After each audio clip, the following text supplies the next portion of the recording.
You are watching Eddie Real Story YouTube channel. Please like, share, and subscribe now.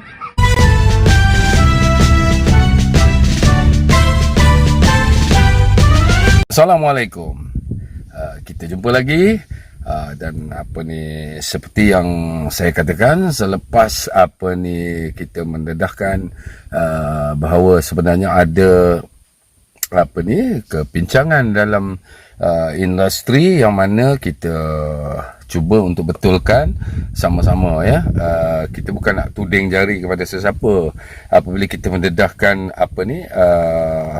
komposer sebenar lagu-lagu berkenaan. Ya, kita patut bersyukur kerana lagu-lagu berkenaan walaupun tidak dapat pakai nama komposer sebenar, tetapi lagu-lagu berkenaan telah menghiasi hidup kita selama ini. Okey. Hari ini saya berada di salah satu destinasi pelancongan di Pahang. Saya tidak mau sebutkan nama tempatnya, dan hari ini kita akan sambung sedikit mengenai politik. Saya rasa semua orang tengah hangat sekarang membicarakan soal politik sehingga dunia seni, dunia hiburan semua dilupakan. Kerana saya rasa politik amat penting dalam kehidupan kita kerana ia mencorakkan masa depan kita. Okey, sudah tentulah saya akan membicarakan mengenai UMNO pada hari ini saya akan bicarakan mengenai UMNO, sedikit perkara yang saya rasa telah mengganggu gugat kestabilan politik di dalam parti UMNO itu sendiri. Okey, sebagaimana yang kita ketahui, Tun Dr. Mahathir adalah bekas ahli UMNO. Begitu juga Datuk Seri Anwar Ibrahim, dia juga bekas ahli UMNO. Begitu juga kalau kita lihat Perdana Menteri kita sekarang iaitu Tan Sri Muhyiddin Yassin, juga dari bekas ahli parti UMNO. Dan Azmin Ali dan rakan-rakannya juga dari parti UMNO. Kita dapat lihat bahawa sebenarnya UMNO ini adalah seperti kilang, sebuah kilang yang melahirkan pemimpin-pemimpin yang hebat. So semua pemimpin-pemimpin ini, baik yang jadi Perdana Menteri, yang jadi Ketua Pembangkang, yang jadi boneka, semuanya adalah orang-orang UMNO yang telah dilahirkan oleh parti UMNO. Maknanya semua orang memasuki UMNO untuk memperjuangkan sesuatu, mungkin untuk agama, bangsa dan negara. Tetapi akhirnya mereka terpaksa akur bahawa pada satu ketika mereka terpaksa pula menentang parti yang telah begitu banyak berjasa kepada mereka. So, saya sambung selepas ini. Saya nak ke satu lagi destinasi. Bye.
Okey, kita sambung mengenai UMNO tadi.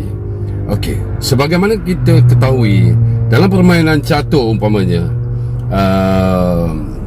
kebanyakan pergerakan mereka adalah terbatas. Seperti mana kita ketahui, kuda dia ada dalam permainan catur tu, kuda dia ada perjalanan dia atau pergerakan dia berbentuk L, maknanya lompatan dia daripada satu sudut ke satu sudut yang lain. Tetapi yang kita lihat Council contohnya, Council dia akan mengambil jalan terus lurus kiri ke kanan atau ke atas ke bawah. Begitu juga dengan muallim ya, ataupun kalau dalam bahasa mereka bishop. Mereka akan melencong kiri ke kanan, mana mengambil sudut, boleh bergerak jauh, dekat dan sebagainya. Tetapi pergerakan yang tidak terbatas di dalam catur adalah pada Queen. Sedangkan King hanya boleh bergerak satu tapak ke kiri ke kanan dan sekeliling diri dia je. Maknanya dia dikawal oleh semua bala tentera daripada kuda tadi, pahlawan-pahlawan, kemudian muallim ataupun bishop, kemudian dia ada castle yang melindungi dia, dan of course isterinya ataupun queen kepada king tadi. So kita lihat dalam catur, queen mempunyai pergerakan yang paling bebas. Maknanya ini jelas ya. Maknanya apa yang telah sabdakan oleh junjungan besar Nabi Muhammad sallallahu alaihi wasallam, bahawa baik satu keluarga itu sudah tentulah datangnya daripada pasangannya ataupun isterinya yang solehah. Jadi kalau kita lihat dalam permainan catur ini telah dipertunjukkan bahawa walaupun mereka tidak yang mencipta catur ni bukanlah daripada orang Islam seperti kita, tetapi mereka tahu queen ataupun isteri boleh memainkan peranan yang amat penting untuk memberi gambaran ataupun memberi kejayaan kepada suaminya yang king tadi.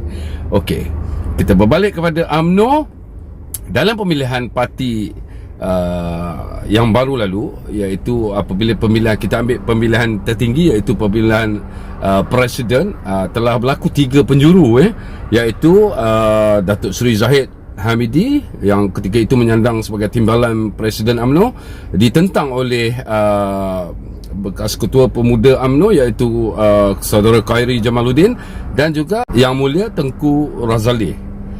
Jadi apa yang kita lihat selepas pertandingan itu ataupun selepas pemilihan itu, kita dapati Datuk Seri Zahid Hamidi telah memenangi kerusi Presiden ataupun pengurus Presiden UMNO pada ketika pemilihan itu.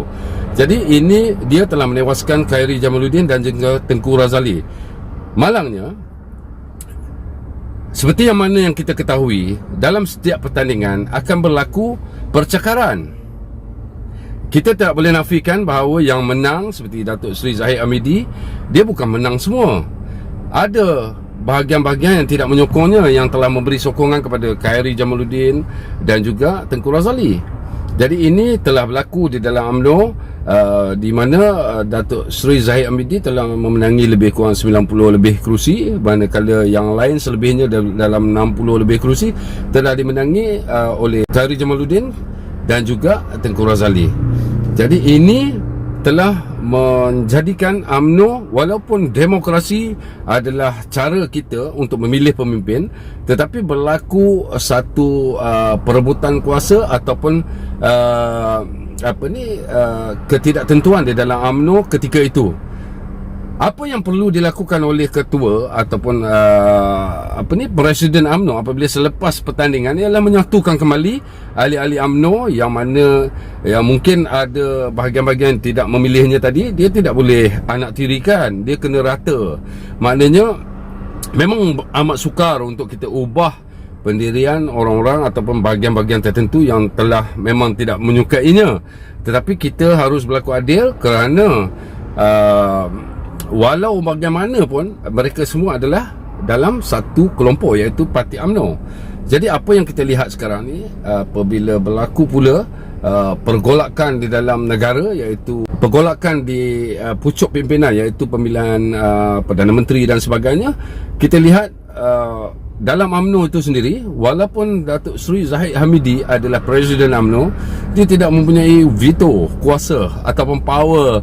Apabila dia bawa sesuatu usul ke dalam majlis kerja tertinggi untuk dibincangkan, dia telah mendapat tentangan. Mungkin ada cadangan-cadangannya yang telah ditentang oleh orang-orang yang sebelum ini tidak menyokongnya dalam pemilihan presiden itu.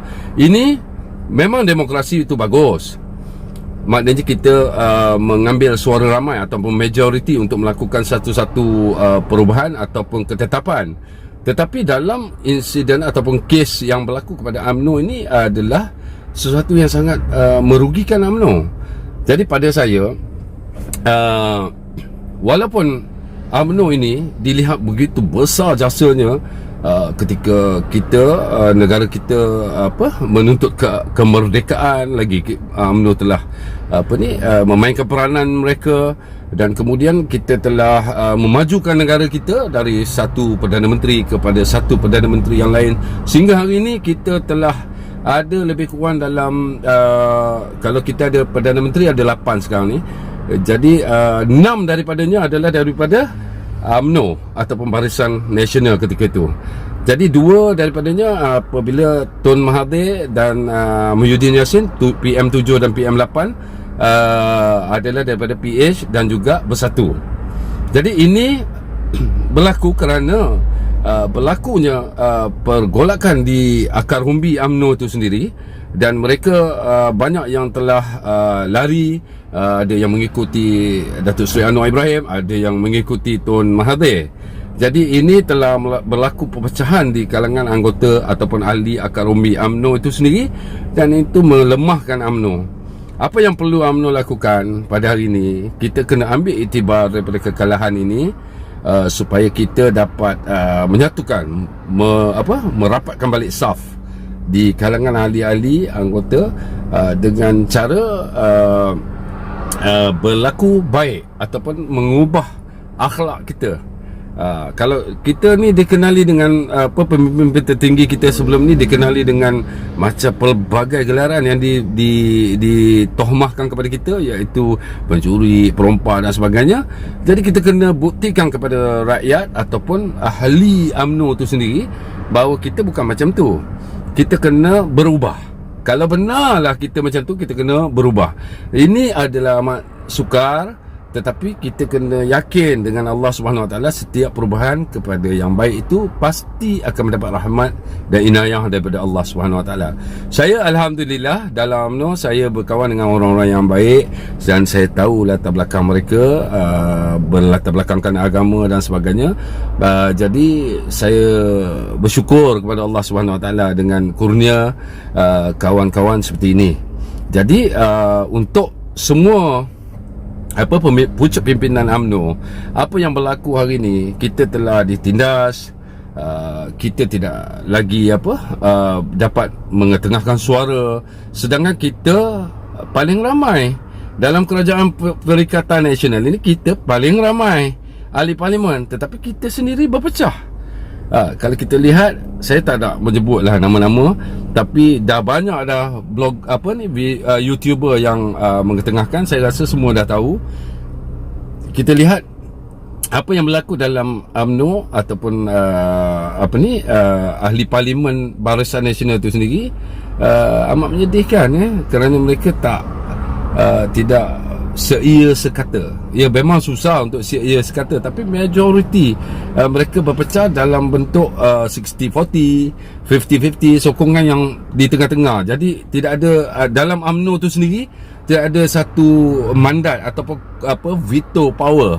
Sepatutnya pada saya lah, kalau kita dah selepas pemilihan, apabila perwakilan telah memilih seorang presiden, kalau dalam hal kita ni ialah presiden kita ialah Datuk Seri Zahid Hamidi, maka kita sepatutnya akur dengan dia. Walaupun kita tidak bersetuju sepenuhnya kepada dia, tetapi kita kena akur. Itu cara kita untuk bermuafakat di dalam sesebuah parti, supaya parti itu lebih kuat di masa akan datang. Jadi apa yang berlaku hari ini, kita tengok walaupun presiden ada kata A, B, C, D ada yang nak A, B, C, D. Jadi tidak ada seia sekata. Maksudnya tidak ada dalam UMNO tu sendiri, mereka tidak memberi mandat yang besar kepada presiden. Kalau kita tengok dulu, sebab itu saya kata Tun Mahathir contoh, dia daripada UMNO. So kalau kita tengok dulu, kita kata dia diktator lah apa semua, tapi dia mengawal UMNO tu sehingga tidak ada orang yang melanggar dia. Jadi apabila dia kata A, semua ikut A. Jadi dengan itu penyatuan UMNO tu dapat dijaga. Bukan kita nak dictatorship tu memang tak baik, tetapi kita nak, kalau boleh, pemimpin-pemimpin UMNO yang ada hari ni dapat berlapang dada ya, dengan perbezaan pahaman ataupun kehendak pendapat dalam UMNO, tetapi memilih untuk bersama pemimpin yang telah dipilih oleh majoriti perwakilan. Jadi kita kena akur.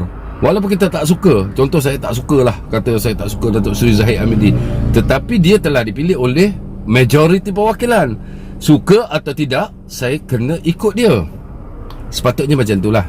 So begitu juga dengan kehidupan kita ya. Dalam kehidupan kita, kita ambil iktibar daripada peristiwa-peristiwa yang berlaku di dalam politik tanah air, supaya kita juga dapat membetulkan barisan kita, sama ada kita daripada NGO, daripada syarikat, contoh kita berniaga sendiri dan sebagainya, ataupun keluarga kita. Kita nak satukan, kita kena ada satu kuasa yang mana kita kena akur dan hormati. Barulah satu kejayaan itu boleh dicapai bersama, insya-Allah. So saya tak nak panjang, ini pun dah panjang dah. Saya sudahi. Mudah-mudahan semua pemimpin UMNO dan akar dari atas sehingga ke bahagian cawangan dan ahli akar umbi mendapat taufik dan hidayah daripada Allah Subhanahu Wa Taala. Wabillahi taufik wal hidayah. Wassalamualaikum warahmatullahi wabarakatuh.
Do follow us on Facebook Eddie Badrui Expedisi and Instagram Uncle Eddie Expedisi.